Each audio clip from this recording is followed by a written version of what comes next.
is open. So we go right from the sauna and the hot tub right to the water and back. Oh, wow. Even when it's frozen? Oh, yeah. Because it's not frozen right there where the spring is, so you literally can go right into it. So, and then you run right back into the hot tub. That's when you sleep well. When you've done a couple of those rounds, you sleep really well.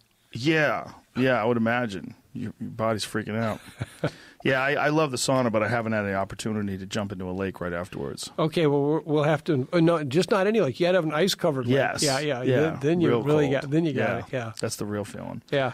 Well, what else can people do in terms of all this hand sanitizer jazz and masks? Is that all? Yeah.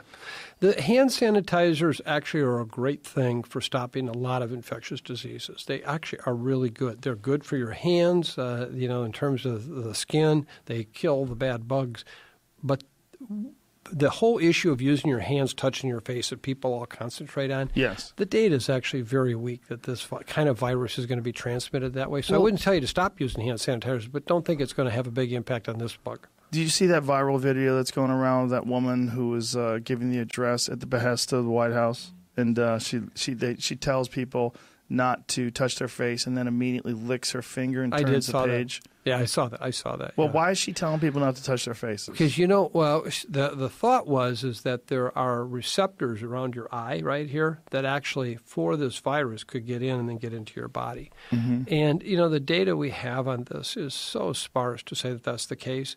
I think the primary thing about hand washing is legitimate, but one of the things people want to do something. They want to be able to feel like they're doing something, and so we tell them, wash your hands often and to prevent this disease. And I feel like we're not being really honest with the people, that the data, and we've looked at this very carefully, really is about just breathing air, and that's a hard thing to stop. So keep doing the hand washing, but don't think that that's going to stop this disease. But you asked about the mask. It's going to stop other stuff. Yes, the masks. Well, there's two kinds. Right. Basically the surgical mask, which just fits over. And the reason it's called a surgical mask is because it's loose-fitting, just fits, kind of ties behind you. It was worn by surgeons so that they don't cough or drip into your wound. Right. And it was never made to protect you from bugs coming in. So those little spaces on the sides, that's not a problem if I'm breathing into the cloth right in front of my nose. But in terms of the air coming in on the side, they're not effective at all. So people wear them. They look like they're doing something. They're not. Now, if you are sick, they may help a little bit from you transmitting, because if you cough, then you cough right into that cloth, and some of it will embed in there and not get out around. The other one, though, is called an N95 respirator. But for all intents and purposes, it looks like a mask. It's just tight face-fitting. It has a seal, even at the nose, et cetera. That's an apocalypse mask. It could be. I don't know what those are, but that could be. Okay. Yes. I'm just saying that's how I look at it. Okay. Yeah. Well, we use them all the time in healthcare all the time. And they use them actually about 90% of them are used in industry.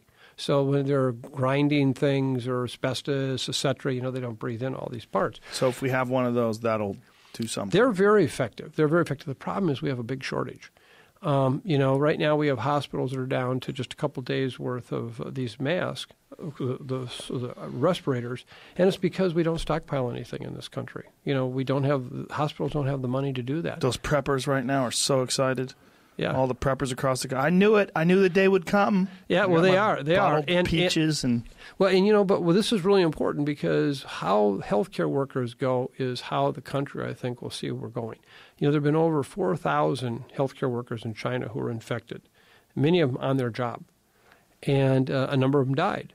And if in this country we have a real challenge delivering healthcare because we're overwhelmed, and then we have healthcare workers picking up the infection, like we talked about the group in Milan, and we don't have the protection for them, I really believe that's when the public will say, wait a minute, what's going on here? And that's where I think the challenge. So we really have to protect our healthcare workers. They are the frontline people. And the biggest problem we have is a lot of these cases need intensive care medicine, which we only have a limited number of beds for. But this is really sophisticated medicine. So when one of those people get infected, a doctor or nurse working in intensive care, it's not like you just took out another soldier. You took out a special forces person. You just can't bring somebody in from family practice or wherever and put them in there. And so we've got to protect these workers. And I'm really concerned that that's one of the areas we've not done. Nobody stockpiles. We have no, capacity to make lots of them all of a sudden.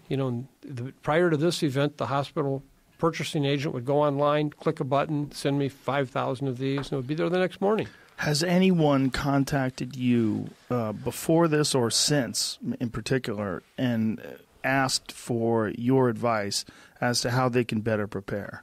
Like in terms of like the president? Oh, the president hasn't, but I know a number of the people who are working in the White House. And they've contacted you? Oh, yeah.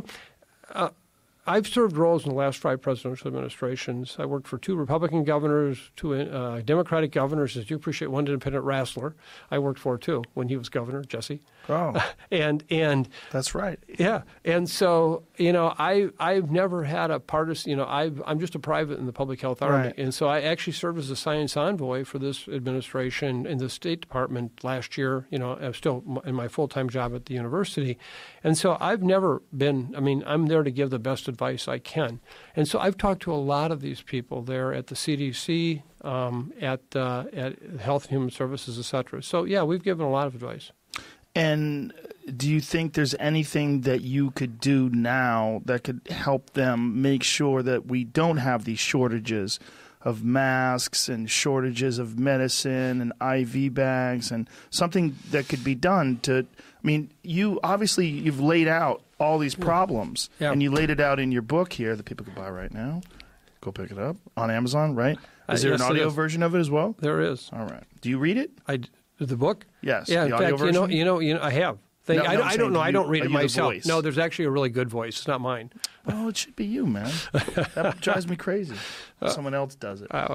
Yeah. No, this is the challenge we have is today in this environment, everything's just-in-time delivery. Look at you go online and you